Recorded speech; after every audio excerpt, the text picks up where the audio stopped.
Hi everyone, and welcome to myboardgameguides.com. My name is Chris, and today I will guide you through the card game Sushi Go, a game that bills itself as the pick up and pass game. What does that mean?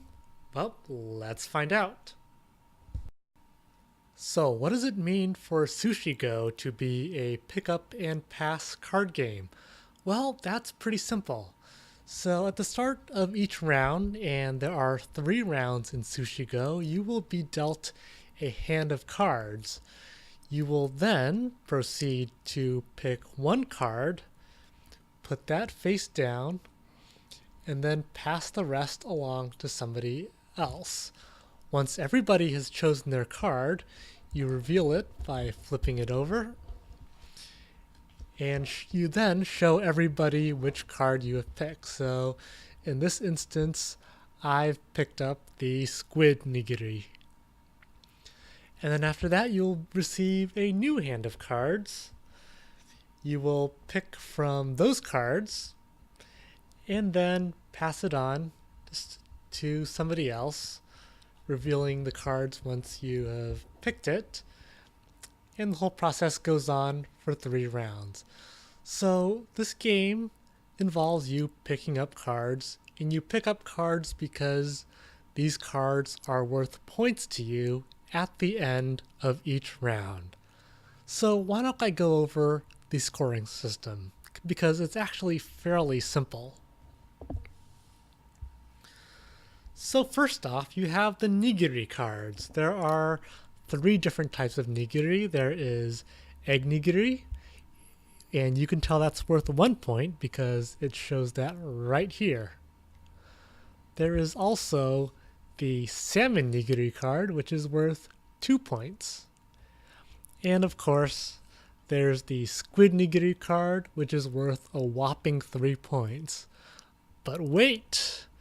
If you play a piece of wasabi before you play a piece of nigiri, the wasabi will triple the value of the next nigiri card you play. You don't have to play it immediately after, but you have to play it after at some point.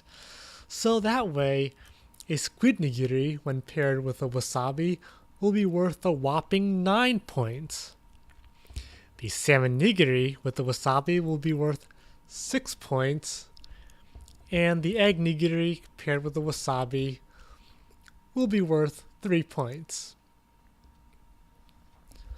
Some cards don't really give you points straight off the bat. In fact, you actually need to collect them as a set in order to get points from them. So an example of this would be tempura. Tempura gives you no points, but if you collect a set of 2, you get 5 points for that set. The same principle works with sashimi. So sashimi only gets you points if you do collect them in sets of 3. Notice how there's a 3 and 10. So if you collect 3 pieces of sashimi in 1 round, you will be rewarded with 10 points. There are also other cards that give you a variable number of points depending on how many you have, and that would be the Dumpling Card.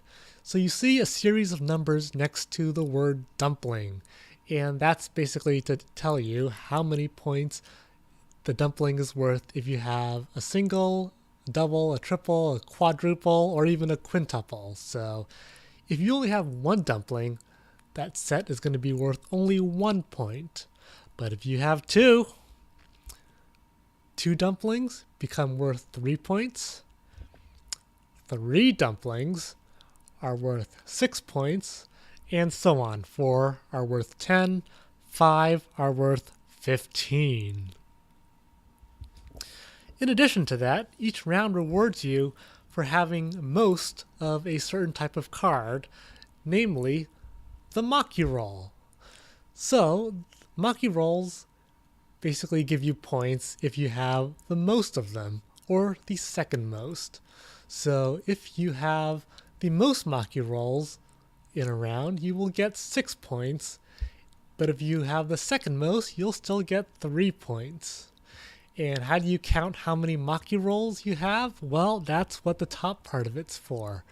So some cards, like this one, are worth one maki roll because there's only one maki roll symbol at the very top. Some are worth two because there's two maki rolls. And then, of course, there's one that is worth three maki rolls.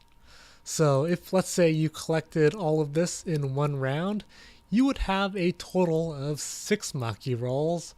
And if you had the most, you would have gotten 6 points. If you had the second most, you would have gotten 3 points. Finally, there's a special card called a pudding. Now, puddings are different from the other cards in that they are not scored after each round. These pudding cards are scored at the very end of the game. So, let's look at it closer. The person who has the most puddings will get 6 points, whereas the person who has the least number of puddings will lose 6 points. And there's special ways to break ties. If you're tied for the most, you split the points, and if you are tied for the least, you also split the points that you lose. Finally, the last and probably the most difficult concept in Sushi Go, because so far this game has been pretty easy, is the Chopsticks Card.